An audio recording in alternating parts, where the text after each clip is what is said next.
From Keene in the Shire, the Liberty Media capital of the world, this is Daryl W. Perry, host of FPP Radio News for Saturday, April 15th, 2017. Silver is trading at $18.54 per ounce. Gold is valued at $1,285 per ounce. Bitcoin is trading at 1.3 cents, and the average price of Bitcoin is $1,188.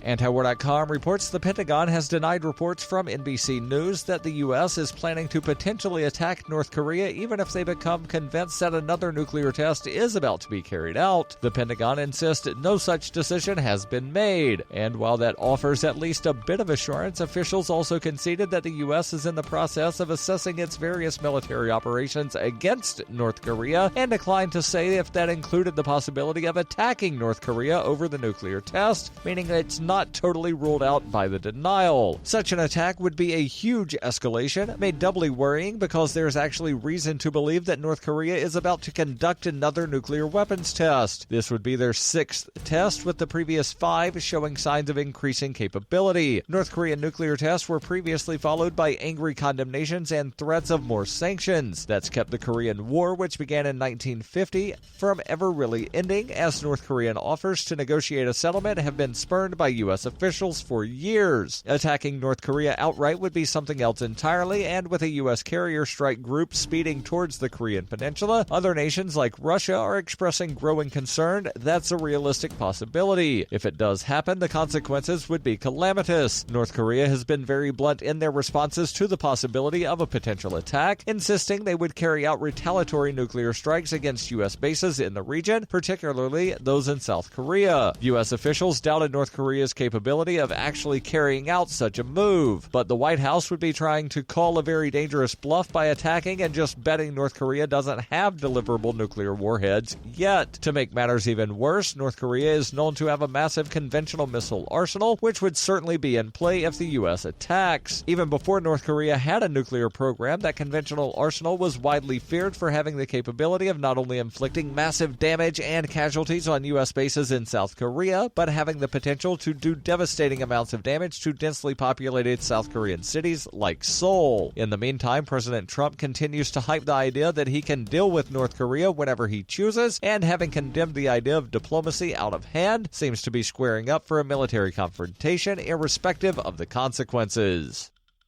For nearly 40 years, Roberts & Roberts Brokerage has been a trusted source for buying and selling precious metals like gold and silver. They also take Bitcoin for precious metal purchases and have permanently removed the minimum purchase amount for all orders paid in the digital currency. Call Roberts & Roberts today for knowledgeable advice on buying and selling precious metals and a forward-thinking approach to new technologies. 800-874-9760 or visit online at rrbi.co.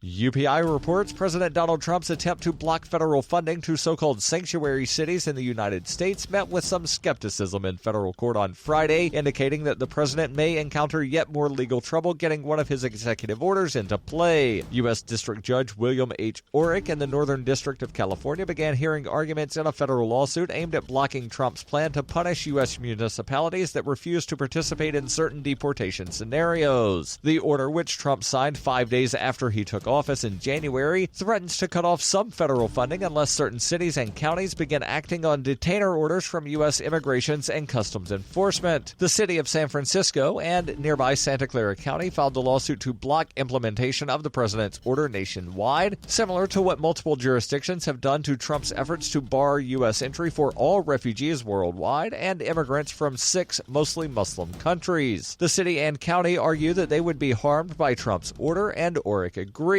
As such, the judge said on Friday the Northern California municipalities have the right to try to block the order in federal court. There are hundreds of so-called sanctuary municipalities in the United States, including major cities like Los Angeles, San Francisco, Chicago, and New York City, and many have actual written policies against complying with ICE detainers. Those areas do, however, cooperate with federal authorities when immigrants are subject to criminal warrants. Trump has repeatedly said that all of his orders are rooted in national security and public safety interests. Opponents counter that they are merely thinly veiled attempts to make good on discriminatory campaign promises. This has been FPP Radio News, online at fppradio.com.